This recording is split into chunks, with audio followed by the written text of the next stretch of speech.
So, kay nang lakaw naman ang akong mga sakop, no? Nanam sa eskwelahan, ato na pagtrabaho ang isa. So, wa ko'y buhaton diri kundi maglimpyo tibok adlaw. Maglilinis tayo. Tingnan niyo, pakita ko sa inyo ang aking gagawin. Samukan 2.0. Magulo.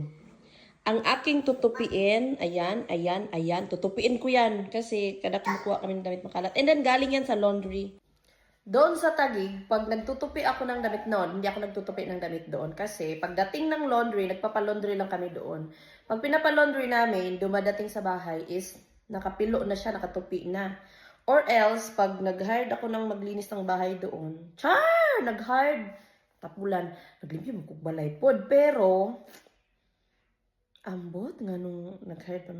Basta afford naman dito ang mag-hired o ka ng yaya, maglimpyo, mana ba? Ginapapilo na nako no ang mga closet, mga sanina ba? Closet, ana ba? Or, akong friend, kung manghulam siya kwarta sa kuha, dili man ko magpahulam og kwarta, no? Ako ra siyang ignon nga. Na ako'y kwarta dire, para dili na ka manghulam, adto diri sa balay, and then maglimpyo ka, magpilo, magluto-luto, tama, ana ang buhaton. So, walay hulam nga maitabo. So, mo na ginabuhat na ako. And dire, self-service, dire no, kay, wala may tigpilo. Ikaw mag-laundry, maglaba, and then mag-fold ng clothes. Ay, glazay! Oh, panis. Basta magpilo daghan kay kung buhatonon. Busy ang auntie ninyo. Bot niya, napo ko sa mukan, sa mukan diri nga. Bisag asa, kalat po siya, magkanya-kanya, may duha diri og karakas diri. Samok, magkalat siya, ako po sunod, anak ba?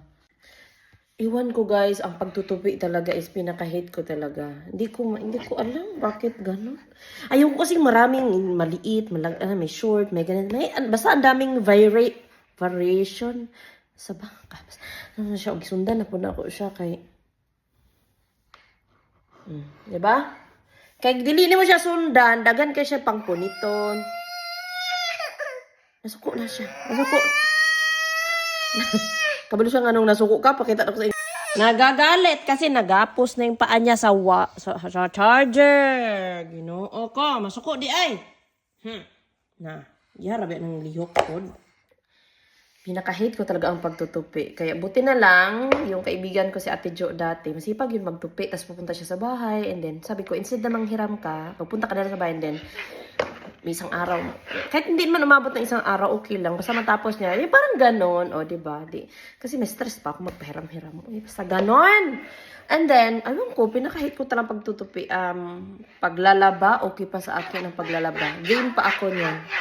Pero dahil nga dun sa Taguig is, pag diniliver, nagpapalaundry lang kami doon. Ewan ko, ayaw ni Stefano maglaba kami, mag-washing, ayaw niya ng ganun kay kalas sa kurinti ang washing niya. Daghan pa kaghimuon. Ano ba, ikaw pa magtupi. Kabalo man siya nga, tapulan ko magpilo.